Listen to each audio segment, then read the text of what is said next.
Assalamualaikum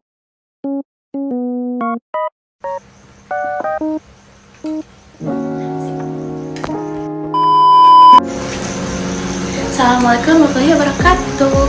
Saya Ali Musika Dewi dari kelas 2D Prodi PGSD Universitas Majalengka dengan NPM 2222100038. Oke teman-teman, video ini dibuat untuk memenuhi salah satu tugas mata kuliah perkembangan kurikulum dengan dosen pengampu Ibu Indani Damayanti MPD. Oke, saya di sini akan menjelaskan tentang implementasi kurikulum 2013. Nah, sebelum ke implementasi, kita harus tahu dulu dong, apa itu kurikulum 2013. Simak dulu yuk. Menurut kurikulum.kemendikbud.go.id, kurikulum 2013 adalah kurikulum nasional yang telah dikembangkan bertahun-tahun dan telah memenuhi dua dimensi kurikulum, yaitu rencana dan pengaturan mengenai tujuan isi dan bahan pelajaran serta cara yang digunakan untuk kegiatan pembelajaran.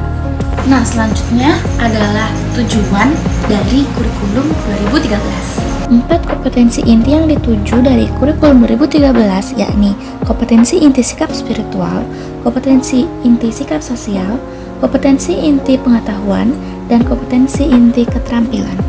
Adapun kriteria buku dalam kurikulum 2013 meliputi buku ditulis mengacu pada konsep kurikulum, meliputi kompetensi inti, kompetensi dasar, dan silabus. Ada dua jenis buku, yakni buku siswa dan buku guru. Buku siswa lebih ditekankan pada basis aktivitas, bukan bahan bacaan. Setiap buku memuat model pembelajaran dan proyek yang akan dilakukan oleh siswa. Buku guru memuat panduan bagi guru dalam mengerjakan materi pada siswa. Langkah-langkah proses pembelajaran dalam kurikulum 2013 diantaranya: yang pertama ada kegiatan pembukaan, yang dimana berisi salam apresiasi, pengantar materi, dan motivasi awal.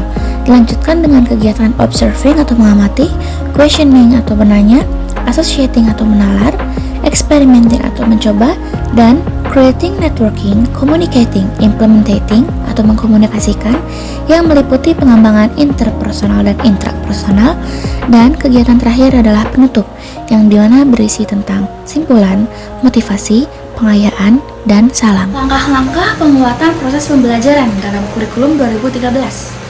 Nah, bagaimana sih proses penilaian dalam kurikulum 2013? Simak. Proses penilaian dalam kurikulum 2013 meliputi mengukur tingkat berpikir siswa mulai dari rendah sampai tinggi, menekankan pada pertanyaan yang membutuhkan pemikiran mendalam, bukan sekedar hafalan, mengukur proses kerja siswa, bukan hanya hasil kerja siswa, dan menggunakan portofolio pembelajaran siswa. Lalu, untuk materi dalam kurikulum 2013, bagaimana ya penyusunannya? Materi yang disusun seimbang mencakup kompetensi sikap, pengetahuan, dan keterampilan. Materi selanjutnya tentang pendekatan proses pembelajaran.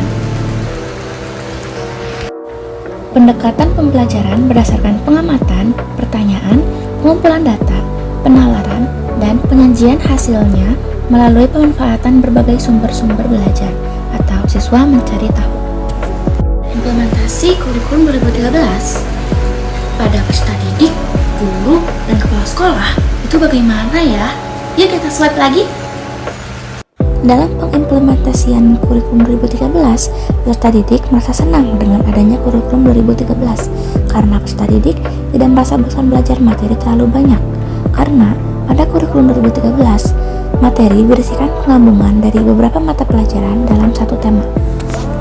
Guru menggunakan PROMES sebagai pedoman dalam mengajar yang dibuat berdasarkan silabus, dan dalam implementasi kurikulum 2013, guru melakukan penilaian berupa penilaian portofolio, rubrik penilaian, penilaian diri, dan juga tugas serta ulangan harian, yang kemudian dari penilaian-penilaian tersebut, guru bisa memberikan penilaian untuk mengisi rapor yang berupa deskripsi dan kemampuan yang dimiliki dari masing-masing peserta didik.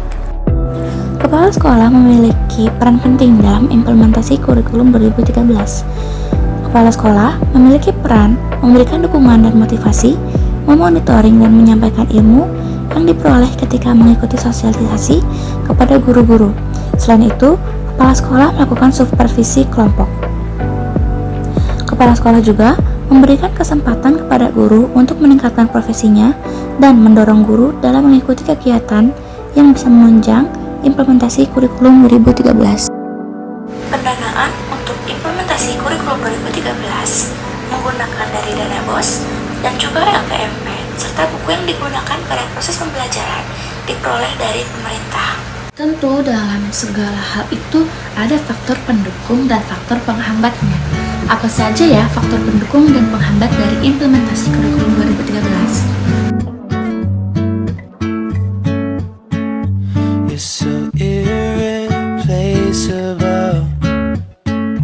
Nah, sekarang kita masuk ke materi yang terakhir adalah hambatan implementasi kurikulum 2013.